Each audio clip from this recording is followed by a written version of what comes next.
Yeah, well, I mean, the very first positive is keeping a clean sheet, not giving up a goal, which we hadn't done, so far. So that was a good thing.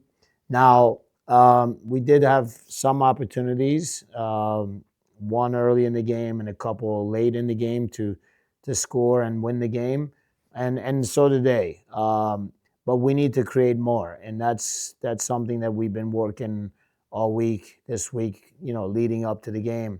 How can we free up some of our attacking players more to get into the box and create opportunities and maybe score goals? So that's been the theme of the week. And I think it's twofold. It's one, the players feeling confident in certain areas of the field that they can, you know, turn and run at the defenders. And then secondly is just being brave, taking chances. That's something that we spoke early in the week, right after the game, that we need to be a little bit more brave in terms of our approach in attack and taking chances in the attacking half.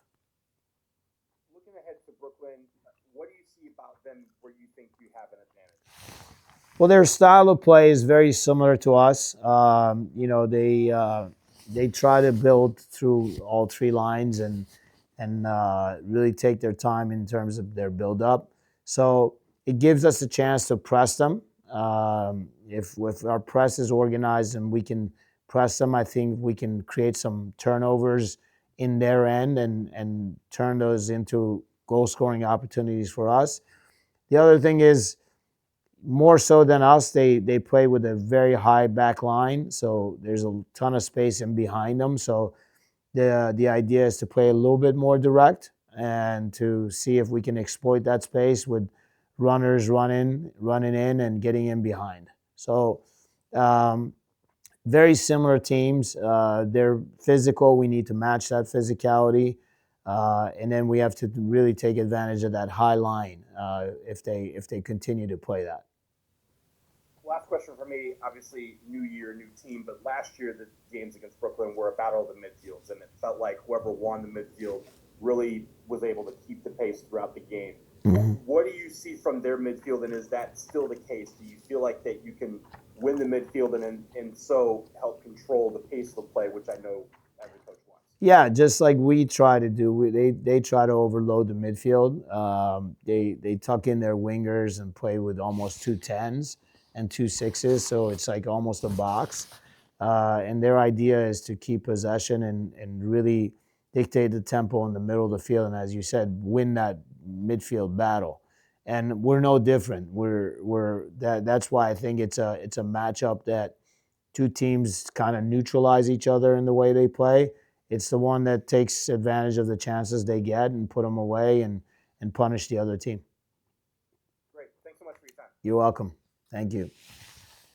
Johan, if you have any questions, please go right ahead. Hey, coach, how you doing? Good. I'm well. You? I'm fine. Okay, so I was looking at FOT Mob, and I noticed like in the first game of the season versus Florida Jacks, you played a 4-2-3-1. Then the last two games were more of like a 3-4-3. I know Claire went down that second game, so I wanted to know if her injury had any impact on you changing the system, considering it was successful in the first game. No. We throughout the preseason we played the way we played in the last two games. In that first game, just looking at Jacksonville, looking at some film that they had played against Lexington, I believe, we felt that maybe we need to press them with too high. So we played. It was a more of a 4-4-2, I would say. And then we changed it sometime in the game. We changed it to a 4-2-3-1. So initially we played with two front players, and then we changed it to a 4-2-3-1. Maybe 20 minutes into the game, because they were really putting the pressure on us, and it looked like the dam was going to break at any point. They had already scored one, and it looked like they were going to get that second one. So we were forced to change our structure and the system that we play. And I think the players responded. The system, helped them in terms of turning that game around. So is that a system that you prefer? That prefer system going forward, like throughout the season, 3-4-3? The 3-4-3 is something, like I said, we worked on it all of preseason. So you know, without without saying that's how we're going to play tomorrow. You know, that's our preferred style. But depending on what we see out of Brooklyn, we might change it or stick to the way we've been playing in the last two games. Okay, cool. I know like how important the pivot players are in the 3-4-3. So I just want to know like what characteristics you look for in those two players in terms of like just on the ball, off the ball. Can you repeat that? I didn't hear you. Okay, so I know the importance of the two pivot players in the 3-4-3. So I just wanted to know like what characteristics do you look for in those two players in the middle in terms of like in possession, out of possession, off the ball, on the ball. Yeah, in possession, when I talked about being brave, is them being able to find spots where they can receive the ball facing forward and playing balls forward. Forward. I thought in the last game there were too many times where we broke that first line of pressure, found those two pivots, and then we went back with the ball and brought that first line of pressure back into the game.